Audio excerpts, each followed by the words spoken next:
31 अगस्त 2013 रात के करीब 2 बज रहे थे। भारत नेपाल बॉर्डर पर तैनात एक टीम अचानक अलर्ट हो जाती है। एक आदमी को रोका जाता है, साधारण कपड़े, शांत चेहरा, लेकिन जैसे ही उसका नाम पूछा जाता है पूरा ऑपरेशन रूम सन्न रह जाता है, क्योंकि वो कोई और नहीं बल्कि वही शख्स था जिसे सालों से ढूंढा जा रहा था, यासिन भटकल। लेकिन असली सवाल ये नहीं है कि वो पकड़ा गया। असली सवाल ये है कि वो इतने सालों तक गायब कैसे रहा, और जब उसे पकड़ने की तैयारी हो रही थी तब बार बार ऑपरेशन लीक कैसे हो रहा था। ये कहानी सिर्फ एक आतंकवादी की गिरफ्तारी की नहीं है। ये कहानी है एक ऐसे अदृश्य युद्ध की जहां दुश्मन सामने नहीं था बल्कि शायद अंदर ही छिपा हुआ था।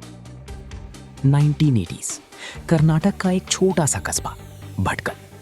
यहीं पैदा हुआ था एक लड़का जिसका नाम रखा गया अहमद सिद्दी बब्बा। किसी को नहीं पता था कि यही लड़का आगे चलकर भारत की सबसे खतरनाक आतंकी मशीनरी का चेहरा बनेगा। धीरे धीरे कॉलेज के दिनों में उसका संपर्क कुछ कट्टरपंथी विचारों से हुआ, और फिर एक दिन वो अचानक गायब हो गया।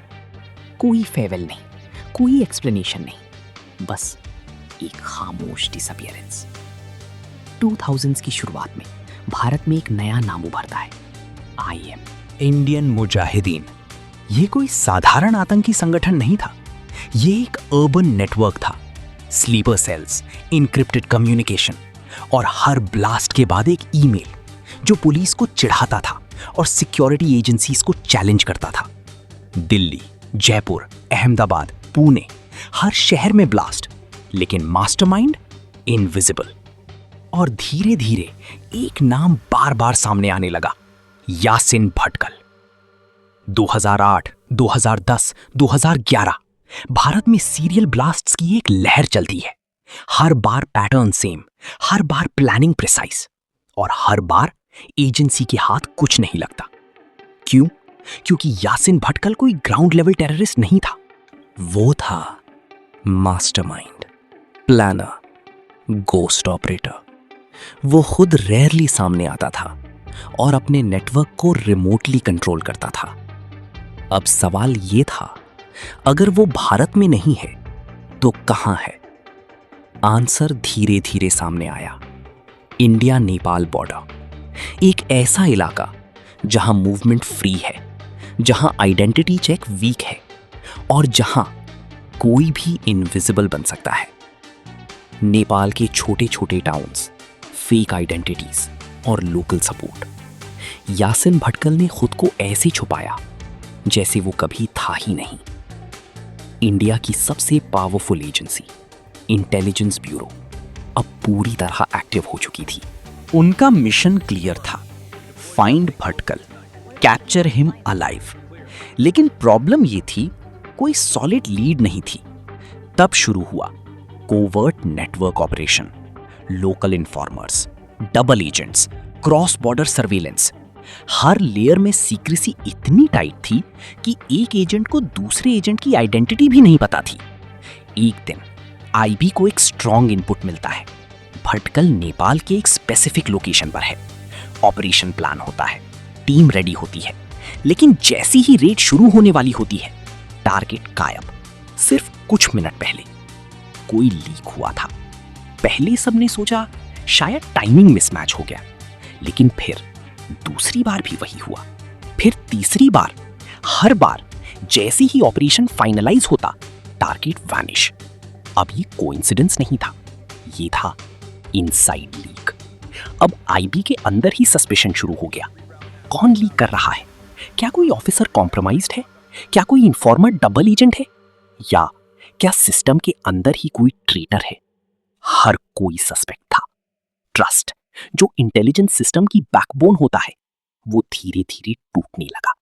इस लीक का असर सिर्फ ऑपरेशन तक सीमित नहीं था। जब भटकल हर बार बच जाता तो इसका मतलब था वो फिर से अटैक प्लान कर सकता है, और वही हुआ। नई प्लॉट्स, नई कंस्पिरेसीज, सिविलियन लाइफ सीधे खतरे में थी।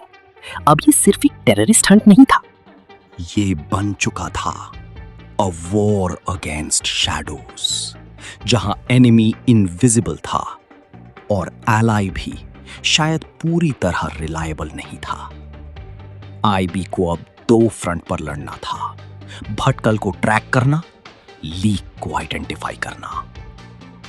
लेकिन फिर एक दिन एक ऐसा क्लू मिला जिसने पूरी गेम बदल दी। एक छोटा सा सिग्नल एक अनएक्सपेक्टेड सोर्स से, जिसने पहली बार भटकल की एग्जैक्ट मूवमेंट रिवील कर दी। लेकिन सबसे शॉकिंग बात यह थी, वो क्लू बाहर से नहीं बल्कि सिस्टम के अंदर से आया था। क्या ये वही लीक था या कोई डबल क्रॉस? और क्या आईबी फाइनली उस इनविजिबल टेररिस्ट तक पहुंच पाएगी, या फिर एक बार फिर सब कुछ उनके हाथ से निकल जाएगा?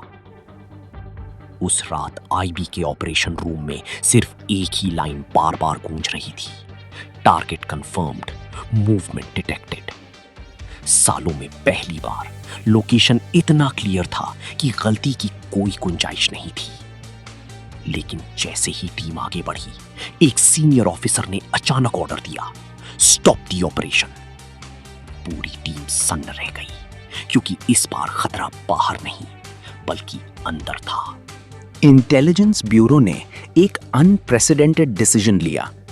उन्होंने अपने ही नेटवर्क को डिवाइड करने का फैसला किया। अब हर ऑफिसर, हर इन्फॉर्मर एक दूसरे के लिए सस्पेक्ट था। ऑपरेशन का नाम रखा गया ट्रस्ट नो वन।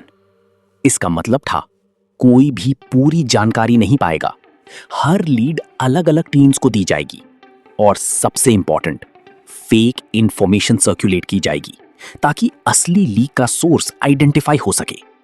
अब आईबी ने एक रिस्की स्ट्रैटेजी अपनाई। उन्होंने जानबूझकर अलग अलग ऑफिसर्स को अलग अलग फेक लोकेशंस दी। किसी को बताया गया भटकल काठमांडू में है, किसी को बीरगंज बॉर्डर क्रॉस करने वाला है, और किसी को वो इंडिया में एंट्री कर चुका है। असल में इनमें से सिर्फ एक इंफॉर्मेशन सही थी, बाकी सब ट्रैप्स थे। अब आईबी बस वेट कर रही थी कौन सी इंफॉर्मेशन लीक होती है।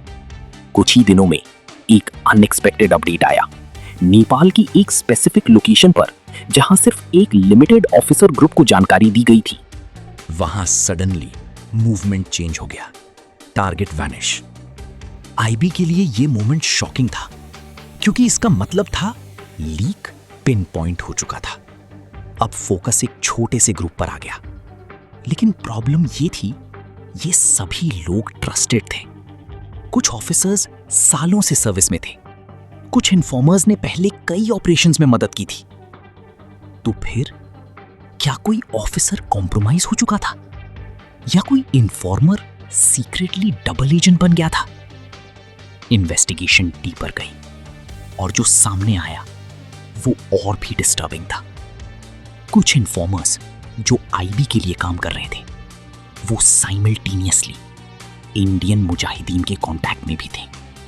मतलब वो इंफॉर्मेशन कलेक्ट भी कर रहे थे और लीक भी। ये क्लासिक डबल एजेंट सिनेरियो था। लोकेशन अनक्लियर, टारगेट अननोन, लेकिन टाइमलाइन बहुत क्लोज थी। अब आईबी के पास टाइम नहीं था। उन्हें दो काम एक साथ करने थे, लीक को बंद करना, भटकल को पकड़ना। फिर एक दिन एक बेहद अनयूजुअल सोर्स से इंफॉर्मेशन मिली। कोई ऑफिशियल इन्फॉर्मर नहीं, कोई रेगुलर चैनल नहीं, बल्कि एक इनडायरेक्ट ह्यूमन इंटेलिजेंस इनपुट, जिसने क्लेम किया भटकल बॉर्डर के पास मूवमेंट करने वाला है। लेकिन इस बार वो अकेला नहीं है। ये इंफॉर्मेशन रिस्की थी, क्योंकि सोर्स वेरीफाइड नहीं था। लेकिन आईबी के पास ऑप्शन भी नहीं था। इस बार आईबी ने अप्रोच बदल दी। कोई रेड नहीं, कोई इमीडिएट एक्शन नहीं, बस surveillance, low profile tracking, shadowing, distance maintain करते हुए ऑब्जर्वेशन। टीम को स्ट्रिक्टली ऑर्डर था, टारगेट को अलर्ट नहीं करना है, चाहे मौका कितना भी परफेक्ट क्यों ना लगे। और फिर सालों में पहली बार एक ऑफिसर ने क्वाइटली रिपोर्ट किया, टारगेट विजुअली कंफर्म्ड। वो वही था, यासिन भटकल।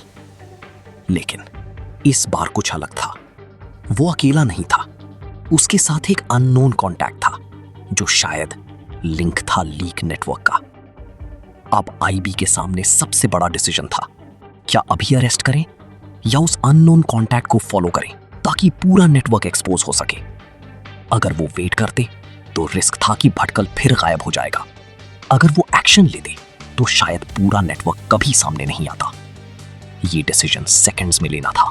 लेकिन आईबी ने तुरंत अरेस्ट नहीं किया। उन्होंने वेट किया सही मोमेंट का, क्योंकि इस बार टारगेट सिर्फ भटकल नहीं था बल्कि उसका पूरा नेटवर्क था। इंडिया नेपाल बॉर्डर, एक ऐसी जगह जहां लाइंस मैप पर साफ दिखती हैं लेकिन ग्राउंड पर ऑलमोस्ट इनविजिबल होती हैं। छोटे छोटे रास्ते, local movement, no strict checking. यही वो जगह थी जहां भटकल सालों तक खुद को छुपा कर रख पाया। उस रात आईबी की टीम डिस्टेंस मेंटेन करते हुए टारगेट को साइलेंटली ट्रैक कर रही थी। कोई सायरन नहीं, कोई यूनिफॉर्म नहीं, बस शैडोज जो एक शैडो का पीछा कर रहे थे।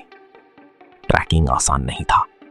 भटकल ट्रेंड था, उसे सर्वेलेंस का अंदाजा लगाने की आदत थी। वो बार बार रूट बदल रहा था, छोटे रास्तों से जा रहा था और बार बार पीछे मुड़कर देख रहा था। एक छोटी सी मिस्टेक और वो फिर से गायब हो सकता था। सबसे बड़ा प्रेशर ये था, क्या इस बार भी इंफॉर्मेशन लीक हो सकती है? क्योंकि अगर लीक हुआ तो भटकल सिर्फ एस्केप नहीं करता बल्कि शायद अटैक एक्सेलरेट कर देता। इसलिए ऑपरेशन में इन्वॉल्व्ड ऑफिसर्स की लिस्ट लास्ट मोमेंट तक चेंज की गई। कम्युनिकेशन लिमिटेड रखा गया और हर movement need to know basis पर थी। भटकल अकेला नहीं था, उसके साथ एक अननोन कॉन्टैक्ट था जो शायद लोकल फैसिलिटेटर था या लीक नेटवर्क का हिस्सा या एस्केप रूट मैनेज कर रहा था। आईबी ने डिसाइड किया कॉन्टैक्ट को भी आइडेंटिफाई करना है, लेकिन प्राइमरी टारगेट भटकल ही रहेगा। रात गहराती जा रही थी और फिर वो मोमेंट आया। भटकल धीरे धीरे बॉर्डर की तरफ बढ़ रहा था। अगर वो कुछ ही मिनट में क्रॉस कर जाता तो ज्यूरिसडिक्शन चेंज हो जाता और ऑपरेशन एक्सट्रीमली कॉम्प्लिकेटेड हो जाता। अब आईबी के पास लिमिटेड विंडो थी। कंट्रोल रूम में टेंशन पीक पर था। फील्ड ऑफिसर्स कंटिन्यूअसली अपडेट दे रहे थे। Target approaching crossing point, distance 50 metres, 30 metres और फिर एक शॉर्ट पॉज के बाद कमांड आया, गो नाउ। अचानक शैडो से 2-3 ऑफिसर्स निकलते हैं। भटकल को रिएक्ट करने का मौका भी नहीं मिलता। उसे ग्राउंड पर पिन कर दिया जाता है। एक ब्रीफ स्ट्रगल, लेकिन ट्रेन्ड ऑफिसर्स के सामने वो ज्यादा देर तक टिक नहीं पाता। और फिर वो मोमेंट आता है जिसका सालों से इंतजार था। Yasin Bhatkal is captured. कुछ सेकंड के लिए सब कुछ साइलेंट हो गया। फिर रेडियो पर एक लाइन सुनाई दी, टारगेट सिक्योर्ड। कंट्रोल रूम में बैठे ऑफिसर्स के लिए यह सिर्फ एक मैसेज नहीं था, यह था सालों की मेहनत का रिजल्ट। लेकिन जैसे ही इनिशियल इंटेरोगेशन शुरू हुआ, एक डिस्टर्बिंग रियलिटी सामने आई। भटकल ने इनडायरेक्टली कंफर्म किया, उसे ऑपरेशंस की इंफॉर्मेशन पहले से मिल जाती थी। मतलब आईबी का सस्पिशन सही था, लीक रियल था। इस इंसिडेंट ने एक बड़ा सवाल खड़ा कर दिया। अगर इंडिया की टॉप इंटेलिजेंस एजेंसी के अंदर लीक हो सकता है, तो क्या फ्यूचर ऑपरेशन सेफ है? क्या सिविलियन लाइफ सिक्योर है? क्या सिस्टम ट्रूली ट्रस्टवर्दी है? ये सिर्फ एक अरेस्ट नहीं था, ये था एक वेकअप कॉल। भटकल की गिरफ्तारी ने कई चीजें क्लियर कर दी। टेररिज्म सिर्फ बॉर्डर्स तक सीमित नहीं है। इंटेलिजेंस वॉर में बिगेस्ट थ्रेट कभी कभी अंदर से आता है, और ट्रस्ट सबसे फ्रैजाइल वेपन है। वो आदमी जो सालों तक इनविजिबल रहा, जिसने कई शहरों में डर फैलाया, जिसे पकड़ना ऑलमोस्ट इम्पॉसिबल माना जा रहा था, वो आखिरकार एक रात एक छोटी सी गलती की वजह से पकड़ में आ गया। लेकिन उसकी गिरफ्तारी के बाद भी एक सवाल आज भी जिंदा है, क्या हमने सिर्फ एक इंसान को पकड़ा या उस सिस्टम को समझा जो उसे इनविजिबल बनाता रहा? क्योंकि असली कहानी सिर्फ यासिन भटकल की नहीं है, असली कहानी है उस इनविजिबल वॉर की जो आज भी चल रही है, जहां हर शैडो के पीछे एक और शैडो छुपी हो सकती है।